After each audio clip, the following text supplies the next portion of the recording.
Hi friends, welcome to Vinay சேனலுக்கு. நம்ம என்ன பார்க்குறோம் அப்படின்னா, சூப்பரான எல்லாருக்கும் ரொம்ப பிடிச்சமான ஒரு ரெசிபி தான்.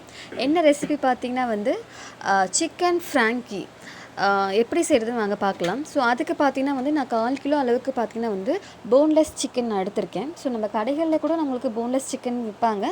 பட் நான் நானே சிக்கன் எலும்பு சிக்கனோட தான் வாங்கிட்டு அதுக்கப்புறம் நான் போன்லெஸ் இல்லாமல் நான் கட் பண்ணிவிட்டேன். உங்களுக்கு கடைகளில் ரெடிமேடாகவே போன்லெஸ் சிக்கன் விற்பாங்க. ஸோ அந்த மாதிரி சிக்கன் நல்லா வாஷ் பண்ணி எடுத்ததுக்கப்புறம் ஸோ 1/4 டீஸ்பூன் பார்த்திங்கன்னா மஞ்சத்தூள், ஒரு 1.5 டீஸ்பூன் பார்த்திங்கன்னா காஷ்மீரி சில்லி பவுடர் ஆட் பண்ணிக்கோங்க. 1/2 டீஸ்பூன் பார்த்திங்கன்னா ரெட் சில்லி, நம்ம நார்மலாக ஆச்சியோ இல்லை சக்தியோ அந்த மாதிரி நார்மல் தனி மிளகாய் தூள் நீங்கள் போட்டுக்கோங்க. அதுக்கப்புறம் பார்த்திங்கன்னா ஒரு 1/2 டீஸ்பூன் பார்த்திங்கன்னா கொரியண்டர் பவுடர், மல்லித்தூள் சேர்த்துக்கோங்க. நெக்ஸ்ட் ஒரு 1/4 டீஸ்பூன் பார்த்திங்கன்னா சீரக பவுடர் சேர்த்துக்கோங்க. இந்த மசாலாலாம் நம்ம வீட்லேயே அரைச்சி கூட போடலாம். பட் என்கிட்ட இல்லாதனால நான் ரெடிமேட் மசாலா தான் போட்டுட்ருக்கேன். இது பார்த்திங்கன்னா கரம் மசாலா, இது ஒரு 1/2 டீஸ்பூன் அளவுக்கு நீங்கள் கரம் மசாலா போடுங்க. ஸோ இந்த அளவுக்கு மசாலாலாம் போட்டதுக்கப்புறம் ஒரு 1 டேபிள் ஸ்பூன் கிட்ட பார்த்திங்கன்னா இஞ்சி பூண்டு பேஸ்ட்டு போட்டுக்கோங்க. இஞ்சி பூண்டு பேஸ்ட்டு போட்டதுக்கப்புறம் பார்த்திங்கன்னா தேவையான அளவுக்கு உப்பு போட்டுக்கோங்க.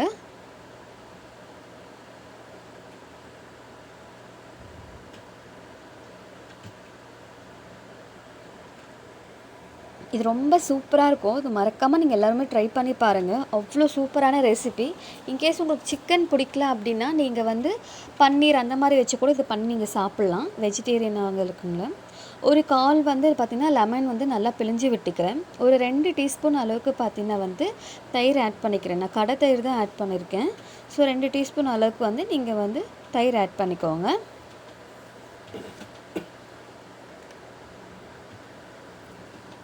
ஸோ குட்டீஸ் பார்த்தீங்கன்னா நல்லா இது விரும்பி சாப்பிடுவாங்க. நம்ம பெரியவங்களுமே இது நல்லா விரும்பி சாப்பிடுவாங்க. ஸோ தயிர் போட்டதுக்கப்புறம் நல்லா நான் மிக்ஸ் பண்ணி விட்டுக்கிறேன். ஸோ மிக்ஸ் பண்ணி நம்ம ஒரு 1/2 அன் ஹவர்லேருந்து 1 ஹவர் வரைக்கும் இந்த சிக்கன் நல்லா மேரினேட் பண்ணணும். நல்லா ஊற வச்சுட்டு அதுக்கப்புறமா தான் நம்ம ஃபுட் பண்ணுற ப்ராசஸ் ஸ்டார்ட் பண்ணணும். ஸோ நல்லா மிக்ஸ் பண்ணிக்கோங்க. அந்த உப்பு, காரம், மசாலா எல்லாமே அந்த சிக்கனில் நல்லா இறங்கணும். ஒரு 1/2 அன் ஹவர்லேருந்து 1 ஹவர் வரைக்கும் ஊற வச்சுக்கோங்க. நெக்ஸ்ட் ஒரு பேன் எடுத்துக்கோங்க. ஸோ பேன் எடுத்து தேவையான அளவுக்கு எண்ணெய், கடாய் சூடானதுக்கப்புறம் எண்ணெய் ஊற்றிக்கோங்க. தேவையான அளவுக்கு எண்ணெய் ஊற்றிக்கோங்க. ஸோ இது பார்த்திங்கன்னா நம்ம ஊற வச்சுருக்க சிக்கனை இங்கே ஒரு பீஸாக நம்ம எடுத்து வைக்க போகிறோம். ஸோ நான் குட்டி குட்டியாக தான் சிக்கன் நானே தான் சாப் பண்ணி இதில் பண்ணியிருக்கேன். ஸோ உங்களுக்கு கடைகளில் இந்த சிக்கன் கீமா பண்ணுறதுக்கு, சிக்கன் டிக்கா பண்ணுறதுக்கு ரெடிமேடாகவே உங்களுக்கு விற்கிறாங்க. ஆன்லைன்லேயும் விற்கிறாங்க. நம்ம கடைகளையும் கேட்டாலே அந்த மாதிரி கட் பண்ணி தருவாங்க. மோஸ்ட்லி நீங்கள் நேரில் போய் பார்த்து வாங்குறது பெஸ்ட்டு என்னை பொறுத்த வரைக்கும். ஸோ இந்த மாதிரி பார்த்தீங்கன்னா ஒரு சிக்கனை நான் இந்த தவாவில் ஹீட் பண்ணிக்கிறேன். இது பார்த்தீங்கன்னா நம்ம வெறுமே இந்த சிக்கன் சாப்பிடும்போது அவ்வளோ டேஸ்ட்டாக இருந்துச்சு. இந்த தவாவில் நான் போடும்போதே பார்த்திங்கன்னா நல்ல ஒரு ஃப்ளேவர், நல்ல ஒரு மனம், அப்படியே வீடு ஃபுல்லாக அந்த சிக்கன் ஸ்மெல் அப்படி சூப்பராக தூக்கிச்சு. ஸோ இந்த மாதிரி நம்ம தந்தூரி, கிரில் அந்த மாதிரி பண்ணுவோம் பார்த்திங்களா. ஸோ அதே ஸ்டைலில் தான் அதே டேஸ்ட்டில் தான் இது இருந்துச்சு. ஆக்சுவலி அவ்வளோ சூப்பராக இருந்தது. நம்ம கடைகளில் போய் ஃப்ராங்கி வாங்குகிற மாதிரி அதே டேஸ்ட்டில் தான் இந்த ஃப்ராங்கியும் இருந்துச்சு. ஸோ மஸ்ட் இதை நீங்கள் ட்ரை பண்ணி பார்க்கணும். நீங்கள் எப்படி இருக்குன்னு கமெண்ட்டில் மறக்காமல் சொல்லுங்கள்.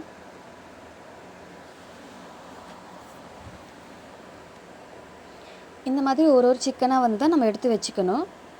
ஸோ வச்சதுக்கப்புறமா ஒரு மூடி போட்டு நம்ம மூடி வச்சுக்கலாம். ஸோ நான் சிம்லேயே தான் வச்சுருக்கேன். ஸோ இப்போ திருப்பி விட்டுக்கலாம். ஒரு 5 மினிட்ஸ் கிட்ட, ஒரு 4 to 5 மினிட்ஸ் கிட்ட நல்லா சிம்லேயே நல்லா வெந்துடும். ஸோ மோஸ்ட்லி சிக்கன் பார்த்தீங்கன்னா 7 மினிட்ஸ் தான். அதுக்கு மேலே நல்லா ஓவர் குக் ஆகிடும். ஸோ பார்த்து நீங்கள் பண்ணீங்க, இல்லைன்னா ரொம்ப ஒரு மாதிரி தூளாக ஆகிடும் சிக்கன். அதுக்காக நீங்கள் பார்த்து குக் பண்ணிக்கோங்க.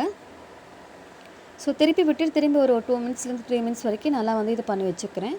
கொஞ்சம் ஹை ஃப்ளேமில் வச்சுட்டு நல்லா ஃபுல்லாக நல்லா மிக்ஸ் பண்ணி விட்டுக்கோங்க. ஸோ ஆல்மோஸ்ட் பார்த்தீங்கன்னா இந்த சிக்கன் முடிஞ்சிருச்சு. ஸோ பேலன்ஸ் இருக்க சிக்கனையும் இந்த மாதிரி ஃப்ரை பண்ணி விட்டுக்கிறேன். ஸோ தேவையான அளவுக்கு எண்ணெய் விட்டுட்டு நல்லா ஃப்ரை பண்ணி விட்டுட்ருக்கேன். ஸோ இதுவும் நான் திருப்பி போட்டு விட்டுட்ருக்கேன்.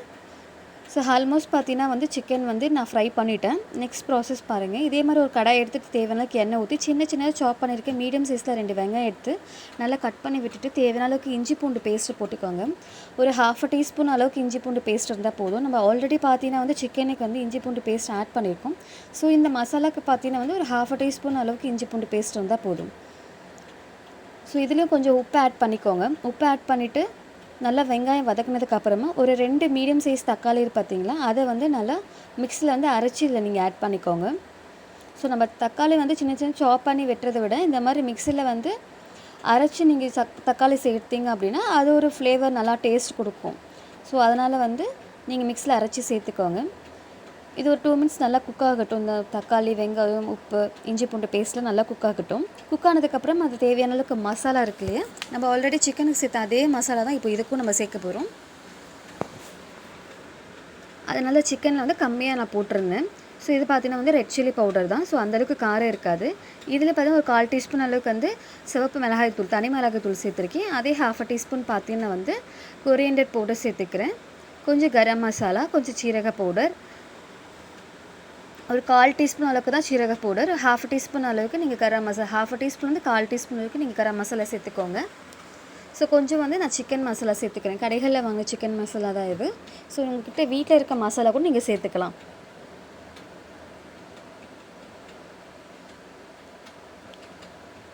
அப்புறம் மஞ்சத்தூள் ஒரு 1/4 டீஸ்பூன் அளவுக்கு மஞ்சத்தூள் சேர்த்துட்டு நல்லா மிக்ஸ் பண்ணி விட்டுக்கோங்க. ஸோ இதில் தேவையான அளவுக்கு தான் உப்பு போடணும். நம்ம சிக்கன்லேயும் உப்பு போட்டிருக்கோம், சிக்கன்லேயும் மசாலா போட்டிருக்கோம். எல்லாத்துலேயுமே வந்து கம்மியாக நீங்கள் போட்டிங்க அப்படின்னா உங்களுக்கு மேட்ச் ஆகும். அதில் பாதி இதில் பாதி போட்டிங்க அப்படின்னா உங்களுக்கு கரெக்டாகிடும் டேஸ்ட் வைஸ் எல்லாமே. ஸோ இந்த மசாலா நல்லா மிக்ஸ் பண்ணி விட்டதுக்கப்புறமா நம்ம ஃப்ரை பண்ண இருக்க சிக்கன் இதை ஆட் பண்ணி சர்வ் பண்ணலாம்.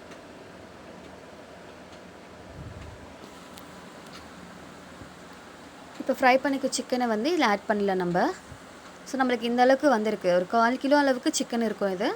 ஸோ நம்ம ஃப்ரை பண்ணால் இந்த அளவுக்கு தான் கிடைக்கும். ஸோ இந்த மசாலா பார்த்தீங்கன்னா நம்ம இந்த பரோட்டா, தோசை, இட்லி அந்த மாதிரி கூட இந்த ஸ்டஃபிங் வந்து நம்ம சாப்பிட்றது சூப்பராகவே இருக்கும். தோசை, இட்லிக்கெலாம் ரொம்ப சூப்பராக அல்டிமேட்டாக இருக்கும் இது.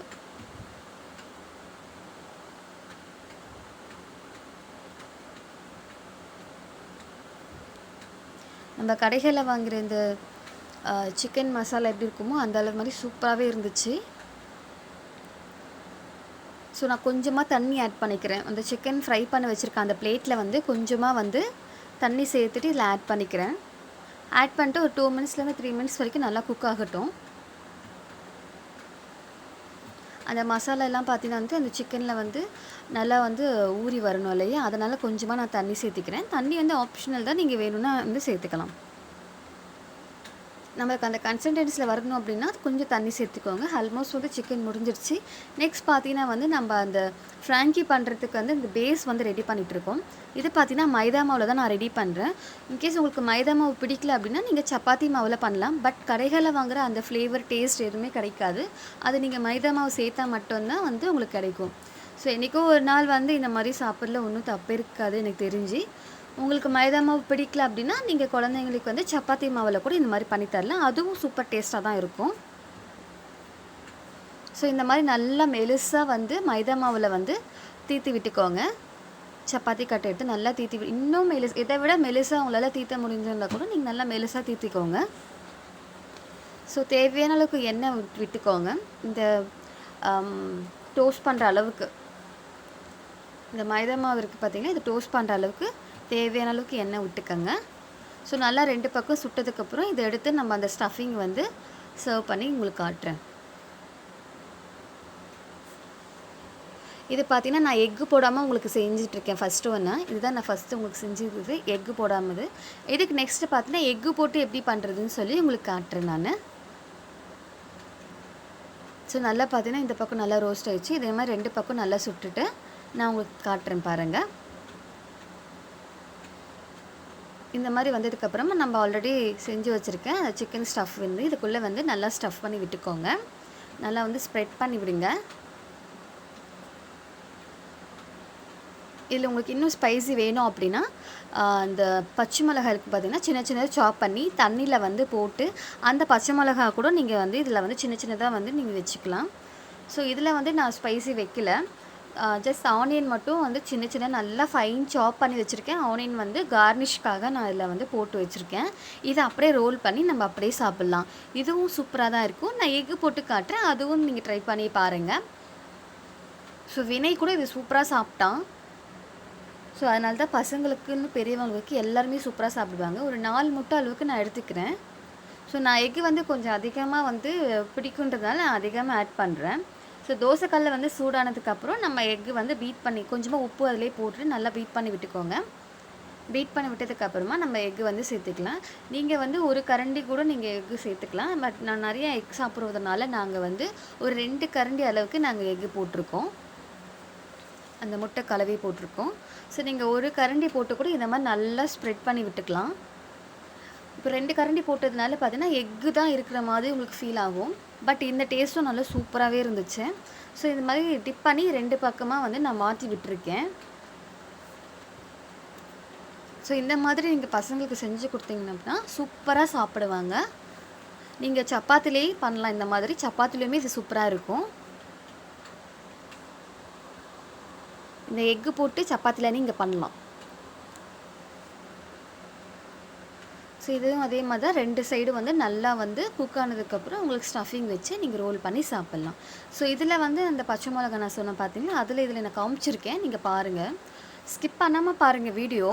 அப்போ தான் நான் உங்களுக்கு என்னெல்லாம் சொல்கிறேன்னு உங்களுக்கு புரியும். ஸோ இது 2 பக்கம் டோஸ்ட் ஆனதுக்கப்புறம் வந்து இந்த ஸ்டஃபிங் நான் வைக்கிறேன். ஸோ இதில் வந்து நான் கொஞ்சம் அதிகமாகவே ஸ்டஃபிங் வச்சுக்கிறேன். ஸோ நாங்கள் வந்து ஃபஸ்ட்டு வந்து குழந்தைக்கு கொஞ்சமாக ஸ்டஃபிங் வச்சு காரம் இல்லாமல் கொடுங்க.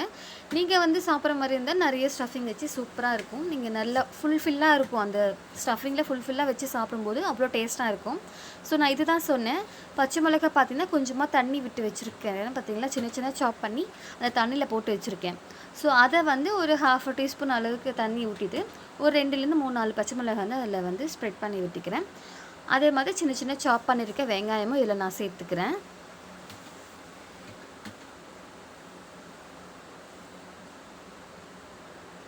ஸோ இதை அப்படியே பார்த்தீங்கன்னா நம்ம ரோல் பண்ணி சாப்பிட வேண்டியது தான். ஸோ நம்ம இது பெருசாக இருக்கிறதுனால அந்தளவுக்கு இதை ரோல் பண்ண முடியாது. நம்ம ஆல்ரெடி காமிச்சோம் பார்த்திங்கன்னா அதை நல்லா சூப்பராக ரோல் பண்ண முடியும். இதில் நம்ம எக் வந்து 2 கரண்டி எக்கு வந்து நம்ம சேர்த்ததுனால அந்தளவுக்கு நம்ம இது ரோல் பண்ண முடியாது. ஸோ பார்த்திங்கன்னா வந்து இந்த ரோல் பண்ணி நான் முடிச்சிட்டேன். ஸோ பாருங்கள் எவ்வளோ சூப்பராக இருக்குன்னு. அது பேலன்ஸ் எனக்கு மைதா மாவு இருந்ததுனால அதுலேயும் நான் பரோட்டா வந்து செஞ்சுட்டேன். ஸோ அந்த பரோட்டாக்கும் பார்த்திங்கன்னா ஸ்டஃபிங் இதை வச்சு தான் நான் சாப்பிட்டுட்ருக்கேன். அவ்வளோ சூப்பராக இருக்குது.